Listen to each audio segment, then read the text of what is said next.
키워드로 보는 오늘의 화제 빅뉴스 시간입니다. 정치부 정광재 부장과 함께하겠습니다. 어서 오십시오. 네, 안녕하세요. 첫 번째 키워드가 네. 대권주자 윤추입니다. 윤석열 총장하고 추미애 장관 얘기겠죠? 네, 오늘 나온 대선 후보 선호도 여론조사 결과를 보면 이번 윤석열 검찰총장과 추미애 법무장관의 갈등은 역설적이게도 이 두 사람 모두를 대권 후보로 키우고 있습니다. 우선 윤석열 검찰총장의 대선 후보 선호도를 살펴보겠습니다. 19.8%를 기록하면서 이낙연 더불어민주당 대표 또 이재명 경기지사와 함께 3강 구도를 확고히 했습니다. 물론 기존에도 이 윤 총장이 선전하는 여론조사 결과가 나온 적은 있었는데요. 네. 이번 갈등 과정에서 중도층 지지세가 강화돼서 윤 총장의 정치적 위상이 더 높아지고 있다는 분석입니다. 그런데 윤 총장과 딱 정반대 위치에 있는 추미애 장관도 이름 올렸다고 하더라고요. 네, 맞습니다. 이번 여론조사를 보면요. 추 장관은 3.1%의 지지를 받아서 이낙연 대표와 이재명 지사에 이어서 여권 내에서의 3위 자리를 기록했습니다. 예. 두 유력 후보와는 아직까지 지지율 차이가 크지만 검찰개혁을 둘러싼 윤 총장과의 갈등 과정에서 이 추 장관의 몸값도 올라가는 모습입니다.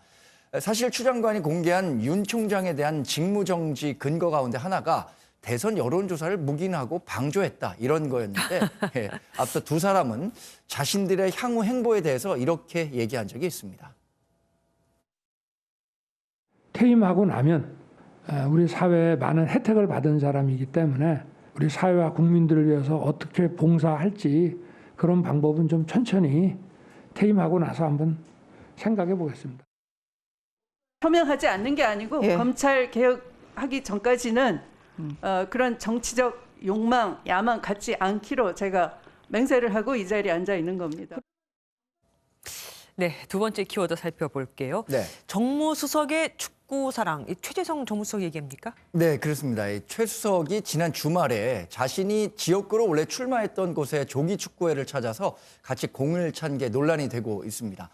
청와대는 코로나19 확진 환자가 급증하면서 지난 23일부터 전 직원에게 소모임이나 행사, 이런 회식 등을 취소하게 하는 조치를 내놨는데 청와대 비서실 선임 수석인 이 최 수석이 이런 방침을 어기고 조기 축구 모임에 나갔다는 게 잘못됐다는 겁니다.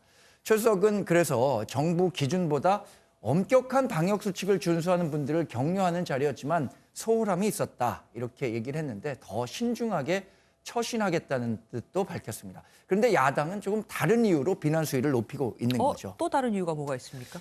지난 금요일입니다. 국민의힘 초선 의원들이 청와대 앞에서 시위를 하면서 문재인 대통령에게 편지를 전달하겠다 이렇게 최 수석과의 면담을 요청했었는데 그런데 당시 최 수석은 대통령을 모시는 자리에 있는 만큼 불특정 다수와 접촉할 수 없다 이런 이유로 직접 나오지 않고 다른 행정관 한 명이 편지를 받아간 것으로 알려졌습니다. 이를 두고 허은하 국민의힘 의원은 야당 의원들과의 소통을 조기 축구 회동보다 못하게 여기는 정무수석이라면서 비난 수위를 높였습니다. 그러면서 지역구도 챙기고 또 축구도 그렇게 계속하고 싶다면 수석 자리에서 내려와서 축구화를 신으면 된다 이렇게 얘기를 한 거죠. 네, 어쨌든 최 수석의 축구 사랑은 참 예전부터 유명하게 네. 했었습니다.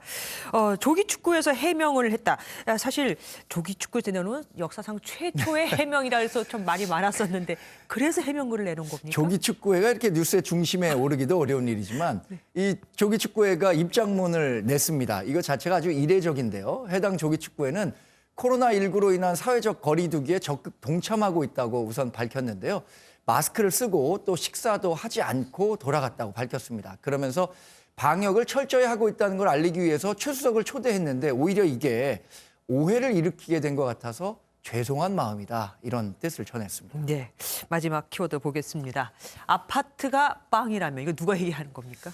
요즘 전세난으로 고생하시는 분들이 참 많죠. 오늘 여당 내에서도 전세난 해소가 시급한 상황에서 아파트 공급이 왜 제대로 이루어지지 않느냐 이런 부족하게 된 이유를 묻는 말이 나왔습니다. 김현미 국토교통부 장관은 아파트는 절대적인 공사기간이 필요한데 당장 공급할 수 없다면서 그래서 다세대나 빌라 등을 질 좋은 품질로 공급하겠다고 답했습니다. 그리고 주택 정책을 책임질 사람으로 자신의 절박한 심정이 담겨 있는 듯한 이런 말도 했습니다. 21년, 22년에 공급 물량이 줄 수밖에 없다라는 것은 아파트가 빵이라면 제가 밤을 새워서라도 만들겠습니다. 그런 아파트가 빵이라면 부동산 문제가 이렇게까지 커지지도 않았겠죠. 네. 네, 말씀 여기까지 듣겠습니다. 고맙습니다. 고맙습니다.